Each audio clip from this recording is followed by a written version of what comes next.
I spend most of my time with David Ramsey and Stephen Amell, so I'm just like really surrounded by beautiful men. Hey everyone, I'm Lindsay from POPSUGAR, and I'm here with Emily Bett Rickards from Arrow. How are you? I'm good. Good. How are you? Really good. Good. It's been really fun because we've gotten to see more and more of Felicity, especially in recent episodes. And her character wasn't really prominent in the comics. So was that helpful to you because it gave you freedom, or was it kind of tough because you didn't have as much to base her on as some of your co-stars? This is the problem. I know. And I don't know where I stand because I don't know much about her backstory in a sense of there is a defined backstory that I can go back and research era to era of comics, because comics are so detailed and they have so much in them, and then there's so many different storylines to each comic. So there's different versions of Green Arrow, and there's different versions of Batman, and there's in every character. And so there wasn't even one version for me to really pick her off of, because even getting cast as her and what she represents in the comics, I'm almost completely the opposite. So that was hard, but also it gives me the liberty to have created something and put her to life, and that's always really fun and just a great honor. Yeah, definitely. Well, tell me a little bit about her backstory. Have you kind of talked with the producers and writers? Do you think you guys will explore that a little more? We are about to. Okay. So we are shooting episode 13 at the moment. I have one more day left on it next week, and then we wrap 14 before Christmas holidays, second season. And we're honestly just getting to her, a little bit of her backstory in 13. Okay. And we're hoping to see more by the end of second season. So do you think we'll see some of the other people in her life? I hope, you know, this is the thing. I don't know if there's actually a whole bunch of other people in her life that she keeps around, because as we get to see, and our storyline is pretty true to time. So every time a week passes, it's pretty much a week and a half in Arrow. Yes. Arrow time, Starling City Land. And I think that we do get to see her at work, and then we get to see her in the lair, in her nighttime and daytime, and then, you know, when does she work out? I don't know, but she definitely does. She has to work out at some point, you know.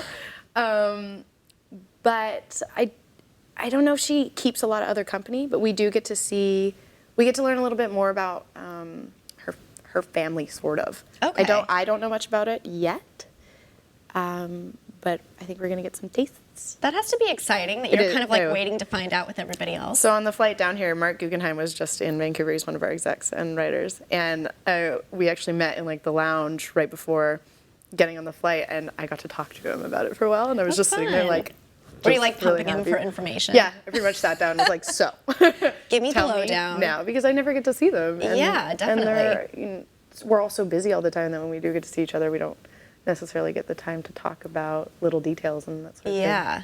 Well, and it seems exciting to me because now that Felicity's spending all this more time with Oliver, it seems like she might be in the line of trouble herself. Yes. At some point She's in the a future? target. Okay. So did you get to shoot any action sequences upcoming, maybe? Yeah, she does get in trouble again before 13.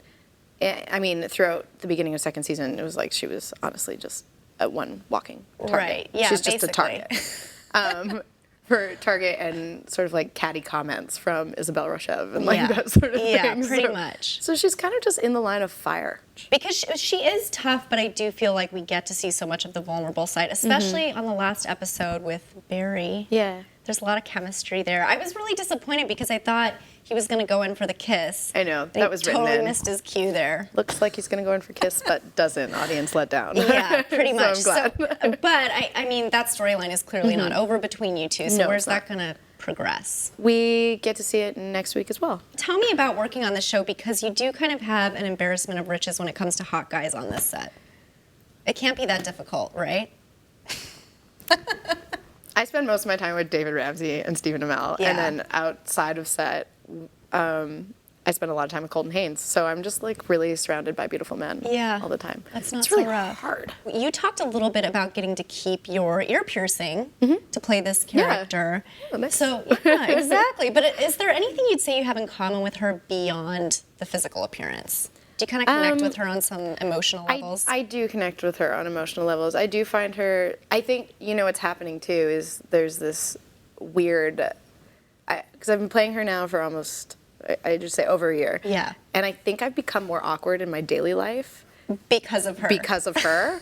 And I always was a hand talker, but now I talk more with my hands. And so it's harder now when I drop into other characters, if I'm auditioning or something, to stop talking with my hands or something like that, or just to be very calm. Interesting. So what are some examples then? Have you caught yourself? Oh, yeah. Oh, I did this terrible flirtation at a coffee shop the other day, and it was just like, I just remember ordering, I think I blacked out. And and then I just walked away being like, what? What just happened, and I was haven't that gone me? back. So it was somebody that worked there. Oh, yeah. Oh, man. Now you have to cross that one off your list, right? Yeah, I don't think I'm going to go in there for a solid, 6 months. Yeah. Get coffee from Wait till they somewhere hire else. somebody new for that position. Then you can return. Pretty sure he's probably going to be there for a while. So, Get switched to tea. So, yeah. There you go. No, it doesn't do it for me. Well, tell me about kind of, getting into character as her, because I kind of imagine with a character like that, when you slip the glasses on, you feel like in it. She is. It's sitting in that chair. And I'm not always in the chair, but as soon as I sit in that chair, I'm like, this chair is mine. Because it's my space on that set, too. And someone else is sitting there in the middle of, in between takes, I'm always kind of a little bit like, I'll just stand here. I don't know where to go. She talks really fast. Yes. And when I watch it back and I realize I didn't enunciate, I actually can't understand myself.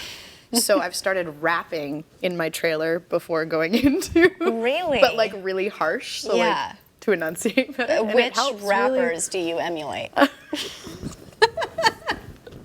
want some specific I said that to here. Steven. I didn't actually realize that I was doing it as a warm-up until I said it the other day on set. And Steven looked at me and goes, do you actually do that? And I was like, yeah, I do. And he's like, anything super fast, like Drake.